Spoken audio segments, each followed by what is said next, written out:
हाय सगळ्यांना. तर आज मी निघाले आहे आमच्या गावाकडे जायला. तशी मी मूळची खानदेशी, पण लग्न पुणेकराशी झालं आहे. त्यामुळे आता माझं गाव आहे पुरंदर तालुक्यात. तिकडे जाताना नेहमीच अशी ग्रीनरी दिसते. आज जरा जास्त दिसते आहे कारण सध्या पावसाळ्याचे दिवस आहेत. आणि आता हा आहे नवीन कात्रज बोगदा. एक 10-15 वर्षापूर्वी याचं खूप क्रेज होतं लोकांना. मलाही हा बोगदा आवडायचा. आता त्याची सवय झाली आहे कारण आम्ही सततच गावाला जात असतो. त्यामुळे आता आधीसारखं याचं अप्रूप वाटत नाही. खरं तर आजकाल अशा छोट्या छोट्या गोष्टींचं अप्रूप वाटणंच बंद झालं आहे. कारण आजकाल आपल्याला खूपच गोष्टी लवकर हव्या असतात.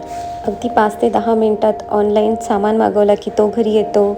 साड्या असतील किंवा काहीही अगदी घरातल्या किरकोळ वस्तू असतील त्यासाठीही आपण ऑनलाईन शॉपिंग करतो. त्यामुळे आता थांबणं, वस्तूंची वाट बघणं किंवा त्या गोष्टी बाजारात जाऊन घेणं आणि त्यातलं जे अप्रूप असतं, त्यातलं जे कौतुक असतं ते आता संपत चाललं आहे. त्यामुळे आता आपण फारशी निसर्गाच्या सानिध्यात न राहता आपल्या फोनमध्ये किंवा आपल्या ऑनलाईन फ्रेंड्समध्येच बिझी असतो.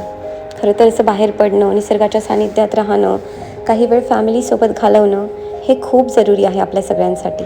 याच्याने आपलं माइंड फ्रेश होतं, याच्याने आपल्याला एक उत्साह वाटतो. मग ते जॉब असेल किंवा रोजचंच काम असेल तेही आपल्याला छान वाटतं. हा आहे आमच्या गावचा छोटा बंधारा, जो किती सुंदर दिसतोय पावसामुळे ते तुम्ही बघू शकता. त्यानंतर आम्ही पुढे निघालो पेटपूजा करायला. आमच्या गावात फेमस ऑस्करवाडी मिसळ मिळते, ती खायला आम्ही गेलो. त्यानंतर आम्ही तिच्यावर व्यवस्थित ताव मारला आणि त्यानंतर आम्ही लागलो परतीच्या प्रवासाला. परतीच्या प्रवासात घाटात थांबणे आणि त्यानंतर फोटो सेशन करणे मॅन्डेटरी असते. तुम्ही बघू शकता की इथून पुणे किती सुंदर दिसतंय. असे मन भरून फोटो काढून झाल्यानंतर आम्ही गेलो होतो लंडन ब्रिज एक्झिबिशनला. गावाहून थकून आल्यानंतर इथे जाण्याचं मुख्य कारण होतं माझी लहान मुलगी. तिने हट्ट केला की आपण इथे जाऊया, कारण की रस्त्यावरून जाताना इथे तो मोठा पाळणा दिसत होता तिला बाहेरून. आत गेल्यानंतर असं काहीसं होतं डेकोरेशन आणि इंटेरियर.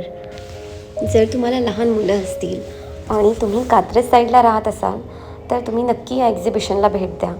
आणि इथे तुमचा आणि तुमच्या मुलांचा 1 ते 2 तास वेळ कसा जाईल हे तुम्हालाही कळणार नाही. मुलंही अगदी आनंदी राहतात इथे. माझी मुलगी तर प्रचंड खुश होती इथे. एकतर इथे गर्दीही फारशी नव्हती आणि सगळं इंटेरियर किंवा असे छोटे छोटे प्राणी जे की वाघ, सिंह, हत्ती यांच्यावर बसून तिने प्रचंड एन्जॉय केलं. 2 वर्षाच्या बाळाला अजून काय हवं असणार आहे या पलीकडे.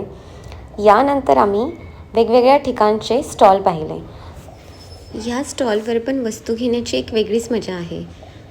घरात कितीही वस्तू असू देत, पण ह्या स्टॉलवरून एखादी छोटी वस्तू जरी घेतली तरीही त्या गोष्टीची एक मजा असते. त्यामुळे इथून एक छोटीशी खरेदी केली आणि त्यानंतर आम्ही गेलो आमच्या बाळाच्या आवडत्या सेक्शनमध्ये, टॉईजमध्ये. त्यानंतर आपल्या मुलींचे जे काही रोजच्या वापरातल्या उपयोगी वस्तू असतात त्यांची थोडीशी खरेदी केली. आणि त्यानंतर सगळ्यात मेन सेक्शन म्हणजे माझ्या बेबीसाठी आम्ही राईड्समध्ये गेलो. तिथे तिने भरपूर एन्जॉय केलं. इथे वेगवेगळ्या प्रकारच्या भरपूर राईड्स होत्या, जसे की ड्रॅगन राईड, जायंट व्हील, असे वेगवेगळे भरपूर बसण्याचे प्रकार होते बेबीजसाठी, मोठ्यांसाठी.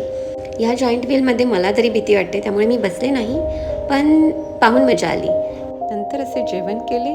व्हिडिओ आवडला असेल तर please do like, share, subscribe.